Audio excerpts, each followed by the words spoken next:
Për sot kemi ardhur me një recetë shumë të shëndetshme për të gjithë ata që nuk e preferojnë glutenin në dietën e tyre. Ky varietet kastraveci është më i miri për këtë recetë. Fillimisht i lajm dhe i fshim nga uji i tepërt. Më pas i presim në mes dhe pjesën e mezit do ta heqim, por nuk do ta hedhim poshtë. I vendosim në një gotë të mbushur me ujë dhe ujin mund ta pim më vonë. Ky ujë është shumë i mirë për shëndetin, e ruajmë në frigorifer dhe e pim kur të duam. Do përgatisim mbushjen.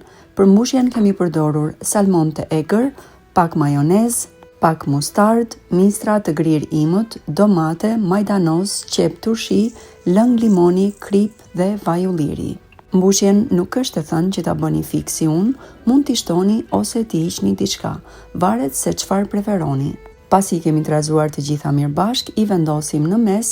Unë i preferoj edhe me pak spec cayenne, jo vetëm që ju shton shijen, por ju bën mirë edhe për qarkullimin e gjakut.